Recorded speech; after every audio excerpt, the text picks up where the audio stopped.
We are here at Full Tilt Festival in Brisbane, on ground, for Kill Your Stereo and the Faction, with Jake from In Heart's Wake. How are you, sir? I'm good. Very good. It's good to be here finally. Yeah. Absolutely. Yeah, it's been a little while It's coming. third but time lucky, I think it is. Yep. We haven't played yet, so who knows what'll happen.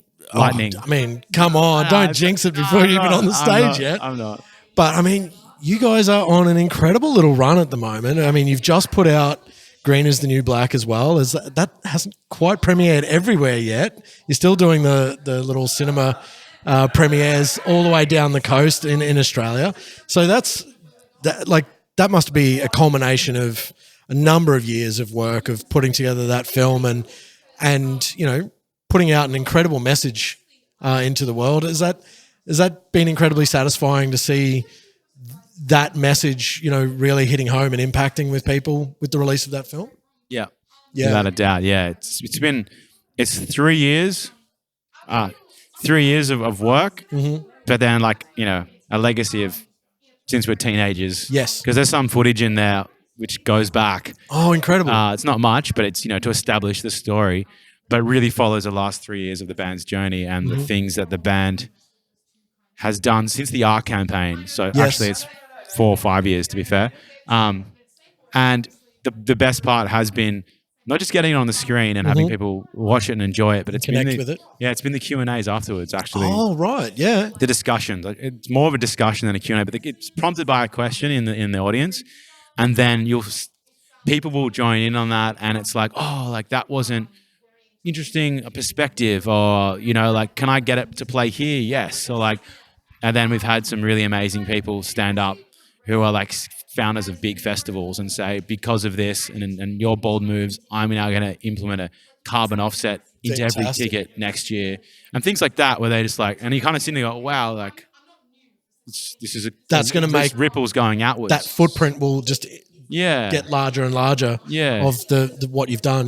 Which is, it's like, ironically, it's the reducing the footprint more and more. But I know what you mean. Fair call. Yeah. It's like a rock in a still lake, and the ripples are going outwards. Absolutely. And then those ripples too are having their own ripple effect, and then it's all just like, it's common and shared knowledge, and we all want the same thing. We all want to have music on a healthy planet at the end of the day. Yeah. That's what it's all about. Well, I mean, there's a campaign at the moment around like no music on a dead planet.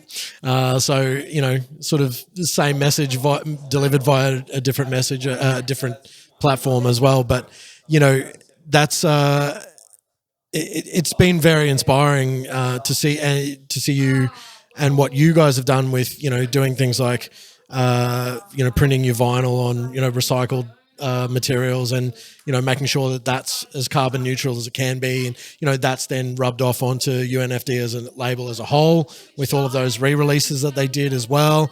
Like I've always connected with bands that have alongside their music stood for something, and to me that's, you know, as well as being really kick-ass music, I really connect with you guys because you've used the platform that you have for such a positive message and inspired others to also then spread that message as well, which I think is really incredible. So congratulations on that.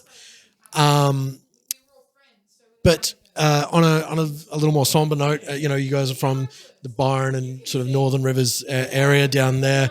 I do hope that you weren't affected too much by 2 really terrible floods in recent times. Have you? I know that area is very special to you guys. Have you been sort of helping out down there with the cleanup and helping people out down that way? We managed to get out there for a few days. Would have liked to have done more. Yeah. So it was in between whenever we could, lend a hand out there, and it's like you're seeing one thing on the news and Instagram, and like, you know, it was like, oh, it looks pretty heavy, but to actually smell the mud, which actually isn't mud, it's like septic, and people's lives in piles, like everything reduced to these piles of rubble. Yep. It's unlike anything I'd ever witnessed before. I felt like I was walking through, I don't know what, bit of a war zone almost. Yeah, and what maybe like New Orleans was like in, you know, Katrina, or like a Haiti after like a tsunami. Yep. It was just like as far as I could see, was just like decimated. And the silver lining was the resilience of the communities coming together when the government wouldn't. Yeah. And I was like, oh wow, Yeah. I've actually got hope and like belief and like faith that we can like pull this off, even if the powers that be don't show up. You know? And the rallying and that cry of the community then brought the powers that be to like, turn up. And so that was like, oh, and then it was also to see that, oh, we actually, if we speak loud enough and like the people that we've voted in or didn't vote in, will turn up. Yeah. And so it's like we actually have a lot of power as human beings. So that's been really Very poignant message right now. Yeah, it is. That, people's track records on turning up or not, is very hopefully going to be apparent and will result in hopefully a change in government that, puts someone in power that will actually turn up. Yeah, and it must be hard, showing up to all the things, but like I think you can tell when someone has their heart, like when their heart is at least connected and admitting fault. And when it doesn't, I believe I can, you can see through a lot of the stuff. Agreed. So regardless of politics, it's just like, is their heart there and is there integrity there? Yep. And that's what you need in leadership, not just in government, in all roles in communities around. Like it's really coming from an authentic place too. And if that's not real to him or real to her, then you don't need to be in those positions. Agreed. Because it's not just a business transaction anymore. We're dealing with lives and the health of the planet. Yeah. And I mean, getting back to you guys as musicians and what you guys are, the messages you're putting out in the world, like you are actually walking the walk as well, in that, you get out, you do cleanup days and you implement programs that actually make a difference and you inspire people to help in their community as well. So, it's like where those higher ups fail, you guys are actually putting your money where your mouth is, and it feels sometimes what feels good and feels right isn't always easy, and doesn't always feel good sometimes when you're like, whether you're tired or sick or have better things to do. But at the end of the day, it's right. And like, we aren't perfect. We're doing what we can, but like, I have like, oh, well, there's always going to be a wish we could do more and do this. So thanks for acknowledging that. Like, it feels good.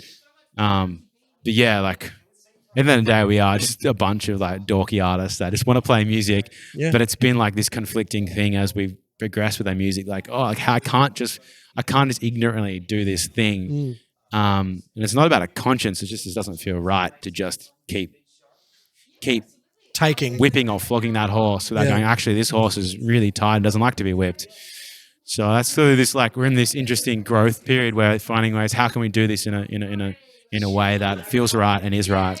I think, in the the scales of giving and taking, if you're in the world as a person who takes up space in the world, there really has to be an effort made, I think, to make sure that the scales of give and take are not completely out of whack, because obviously, for the whole world, the scale has been really weighed down in the taking side of things globally, and we're seeing the results of that, and what's happening with the environment. Yeah, and the taking comes from the separateness that we think we're separate. Some of us think that we're separate from, but if we were like taking from ourselves, maybe we'd be like, oh, like I don't want to do that, because if I do that, I'm actually lesser than, and I'm not going to be, So and it's this whole circle. Not as infinite as everyone believes it is. It is. It's not an infinite well. Yeah. So even if it's not a doing or an action, it's just an awareness, and then that will prompt accountability and responsibility and a bit of integrity. Yeah. So, I mean, if someone's not going to do the right thing, I still back them if they're going to sap and go like, I'm not doing this because blah, blah, blah, blah, blah. At least you're owning it, you're saying it, and that's true to you. Yeah.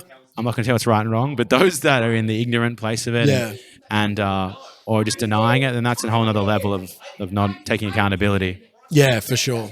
For sure. And so new music wise, can we expect in the new film. Oh, There's Excellent. music I haven't in the seen it film. yet. Yeah, there's some music in the film. The guys have actually written a whole original soundtrack in there, and there's some new In Hartsweg tracks within the movie as well. Okay. Yeah. And is that getting a wide release as well, or is that going? I don't know how yet, but Okay, I want to, definitely. Yeah. But like this is like it's like we're musicians, and then it's like, wait, how do we release a film? You can't just like as we've seen, we can't just upload it to iTunes. Yeah. You have to have like Yeah. a like a distributor or yeah. someone to service it and Yeah. stuff. So we're just like in this new space right now. I mean, look, I know your other Byron heavy music pals, Parkway Drive. They're, they were pretty critical of Netflix bringing Byron Bays to their platform. Maybe they can balance the scales a little bit and put your film on Netflix. To that's pretty vapid and lacking credible content. Let's put something over here that's actually bringing some good into the world. You never know if Netflix might. I'm also worried to get lost in an algorithm, but Yeah. you know what? Everyone's got Netflix enough to want. If they wanted to like search it, they would. Yeah, Like, exactly. Everyone Loves catching a rainy day documentary, yeah, man. yeah. So want to get it on something that people can access it without it just being like YouTube, because then it of course it's not quite the right format for a content piece like this to be digested. It's like quite yeah, that's the thing about the cinema. You've got everyone in this space, in this container, and we all watch it together, and we come out of it and we talk. It's a shared experience. It's not like on a phone where like in between me making a coffee and then like cereal and then it's an interesting one. How we consume art. It raises this whole thing of what's the best way to digest this. But it'll find. I'm confident that the seeds are planted, and this is going to organically find its right home. Yeah, for a wider release. As with everything that you guys do, you're obviously trying to partner with partners who care about the environment and have that sort of integrity as well. Like, how important would it be to find, or how much better would it be to find a partner that is also as sort of similar minded as you as well? Like, I don't know how carbon neutral any of those streaming platforms are, but no, I'll be surprised if them were looking into it, to be honest, but not on a public level that we know of. None are. And then I have to wonder, like, where do you draw the line as well? Because a good message in the right place could actually make more difference than worrying about if they were carbon neutral. So, or not. but still, it's a. You know what? Everything's flawed when it comes down to it. Like even me talking, using power right now. You know what I'm saying? That's too true. So do what we can. The real alternative is like, go live off the grid in a yurt. But exactly.